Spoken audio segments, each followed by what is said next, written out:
Waalaikumsalam Kak. Halo semuanya, kami dari kelompok 2 akan berbincang tentang jenis-jenis solid dan komponen.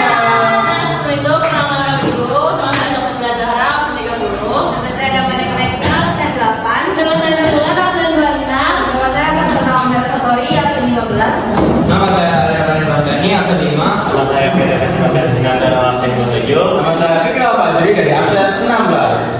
Oke, kita lanjut ke fase molekul. Nah, apa sih fase molekul itu? Nah, fase ini adalah fase terdispersi, artinya zat mengalami penyebaran secara merata dalam suatu zat lain. Jadi, zat terdispersi itu dia zat itu menyebar merata dalam suatu zat lain, teman-teman. Nah, selain itu juga ada perbandingannya dengan medium pendispersi. Apa sih medium pendispersi ini? Itu adalah zat yang menyebabkan terjadinya penyebaran secara merata. Nah, ini saling berhubungan karena tanpa adanya medium pendispersi, zat yang pendispersi masuk ke dispersi tidak akan terlaksana. Nah, di sini juga ada foto pas lainnya.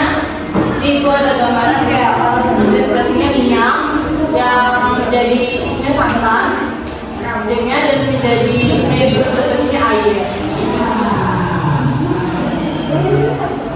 Nah, sini ada jenis solid. Yang pertama, jenis-jenis solid itu ada sal padat. Sal padat itu memiliki fase terdispersi padat dalam medium pendispersi yang padat juga. Lalu sal padat ini terbentuk karena pengaruh tekanan dan suhu sehingga menghasilkan padatan yang kokoh dan keras. Nah, yang kedua ada contoh sal padat.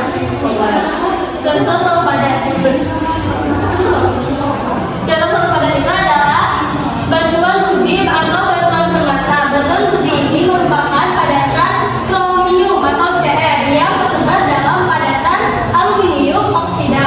Sehingga dari sini bisa kelihatan kalau padatan kromium atau Cr itu sebagai fase terdispersi dan padatan aluminium itu sebagai oksida atau Al2O3 sebagai medium pendispersi.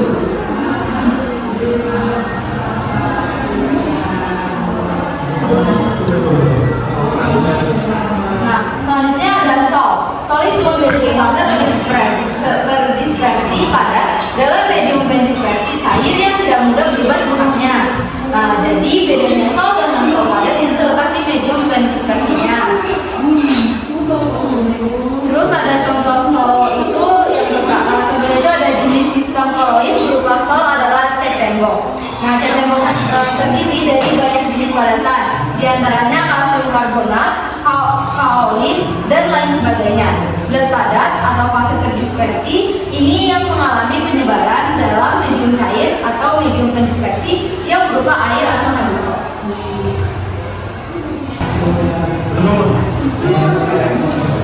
Selanjutnya ada aerosol. Aerosol ini memiliki fase terdispersi berupa cairan dan medium pendispersi berupa gas. Jadi bedanya aerosol dengan aerosol padat terletak pada fase terdispersinya. Aerosol tidak bisa bertahan lama. Hal ini karena zat penyusunnya yang mudah rusak oleh perubahan suhu dan tekanan udara di dalam lingkungan. Selanjutnya ada contoh aerosol. Nah, contoh aerosol itu adalah vakum. Jadi saat vakum disemprotkan di udara, cairan vakum akan terdispersi atau tersebar di udara yang memiliki gas sebagai merupakan medium pendispersinya. Oke, selanjutnya ada emulsi padat yang memiliki fase terdispersi berupa cairan dalam medium pendispersi padat. Contoh emulsi padat adalah agar-agar. Agar-agar terbuat dari air. Fase terdispersi yang dicampur dengan bubuk agar-agar, yaitu medium pendispersinya. Contoh emulsi padat yang tadi saya sebutkan, contoh emulsi itu ada agar-agar. Agar-agar terbuat dari air, yaitu fase terdispersinya. Jadi campur dengan bubuk agar-agar, yaitu medium pendispersinya.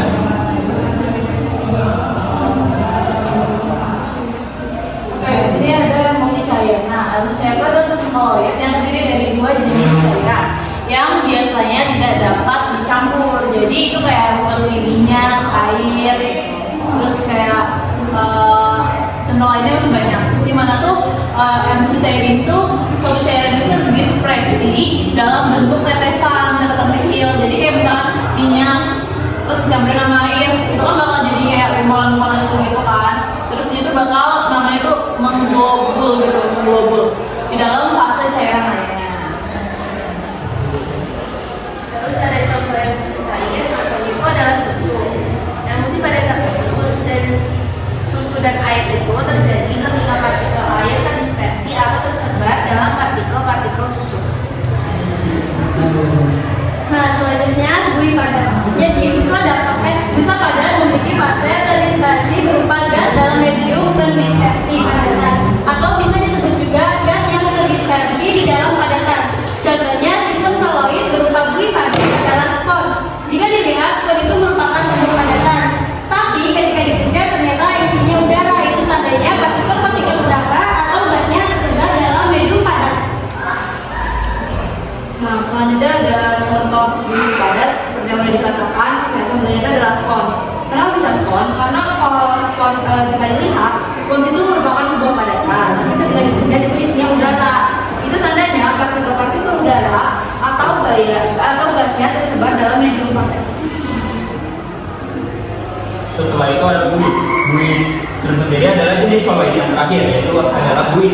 Bedanya dengan buih padat, kalau buih memiliki fase terdispersinya berupa gas dalam medium terdispersi cair, atau bisa disebut juga gas yang terdispersi di dalam cairan.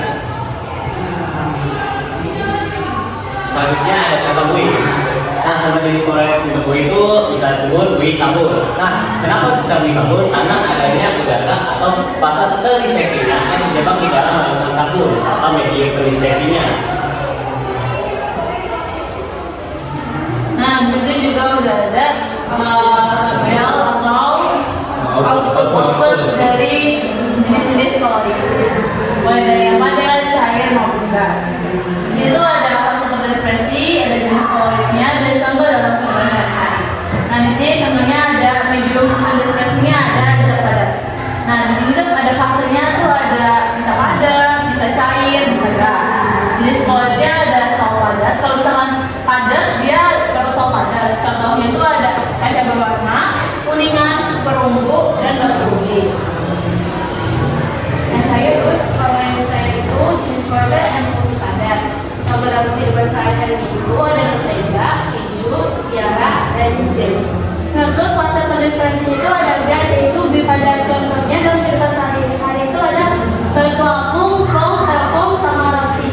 Nah, selanjutnya ada medium terdispersinya itu ada yang cair, terus contoh terdispersinya itu padat, jenis koloidnya itu adalah sol. Contoh dalam kehidupan sehari-harinya ada cat, tinta, tanah liat, lem, kanji, dan lain-lain. Nah, selanjutnya kan mungkin ada bingung apa itu terdispersi atau terdispersi. Nah, bisa dibilang tuh gampangnya fase terdispersi itu jadi dalam benda itu dalamnya. Tapi kalau dispersi itu luarnya.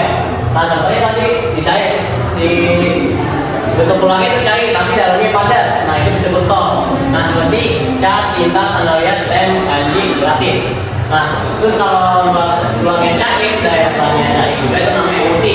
Itu contohnya itu ada susu, santan, mayones, krim wajan. Nah, kalau luarnya cair dalamnya gas itu buih. Itu bisa sabun, krim wajan, krim, dan foam. Nah, lanjut kita ke medium terdispersi gas terakhir. Itu fase terdispersinya ada padat dan bercair. Jenis koloidnya ada aerosol padat juga aerosol cair. Yang pertama padat, ya. Jenis koloidnya aerosol padat. Contohnya asap, debu, droplet padat di udara. Kemudian cair. Jenis koloidnya aerosol cair. Contohnya kabut, awan, embun, dan juga panas semprot. Oke, jadi ada kesimpulan juga. Jadi kesimpulannya adalah koloid adalah campuran yang terdiri dari fase terdispersi dan medium terdispersi. Jenis koloid dibedakan berdasarkan wujud zat penyusunnya, seperti sol, emulsi, buih, dan aerosol. Koloid banyak ditemukan dalam kehidupan sehari-hari, contohnya di susu, asap, kabut, dan busa salju. Oke, jadi itu koloid itu ada di mana-mana ya guys. Ya, koloid itu